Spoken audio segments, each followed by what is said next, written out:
1948, le Comité européen pour une Europe unie.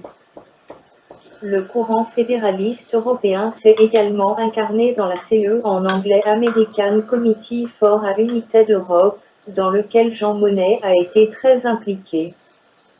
La CE était un lobby officiellement créé par Jean Monnet pour élaborer l'agenda européen, au moment où strictement personne en Europe ne voulait s'associer en quoi que ce soit avec l'Allemagne.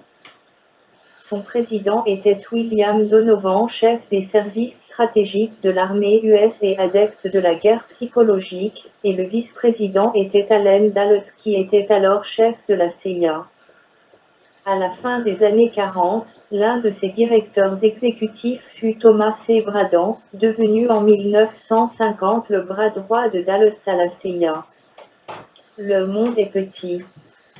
L'American Committee for a United States of Europe, devenu rapidement American Committee for a United Europe, ACE, en anglais, était une émanation directe de la CIA financée aussi bien par la CIA que par des dons privés. Durant ces 3 premières années, la direction de l'ACE était composée de personnalités du renseignement américain. C'est ainsi à Allen Dulles que l'on doit sa transformation en un instrument de la politique extérieure des États-Unis en Europe, sous le nom d'American Committee on United Europe. ACE, écrit Antonin Cohen dans l'article We, the Peoples. L'Europe, les États-Unis et les États-Unis d'Europe dans les mobilisations transnationales pour une constitution européenne, 1943 à 1953. Les objectifs principaux de cet organisme étaient de favoriser l'entente franco-allemande et la construction européenne, dans les conditions fixées par les US. Pour y parvenir, la CE servait de courroie de transmission à des financements discrets des États-Unis vers différentes structures chargées de diffuser la bonne parole européenne. Des critères stricts ont été définis pour recevoir des subventions. Les programmes devaient être concrets, et les groupes soutenus devaient croire en un processus rapide plutôt qu'une approche progressive de l'intégration de l'Europe occidentale. Et notamment soutenir le renforcement du Conseil de l'Europe en acquérant une plus grande autorité politique, la mise en œuvre rapide des objectifs du plan Marshall, du Mutual Security Act, de l'OTAN, l'inclusion de l'Allemagne de l'Ouest dans une Europe unifiée. Allen Dulles Time. Les fonds de la CE provenaient des fondations Ford et Rockefeller ainsi que des milieux d'affaires étroitement liés au gouvernement américain.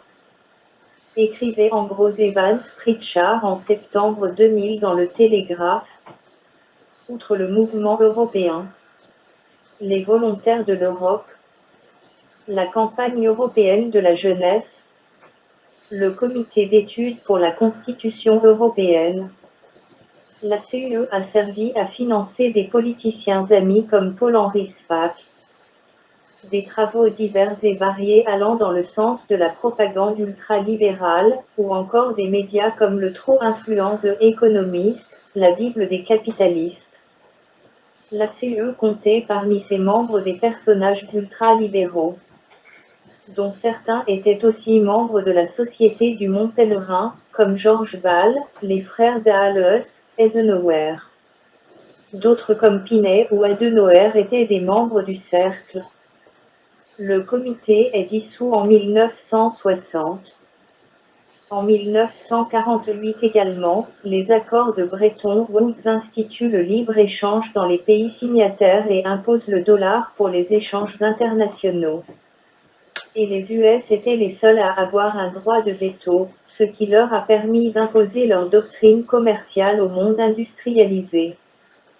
Dès 1950, la CE et la Fondation Ford, qui travaillaient en étroite collaboration avec la CIA sur divers programmes européens, coordonnent leurs efforts pour faire avancer le fédéralisme européen.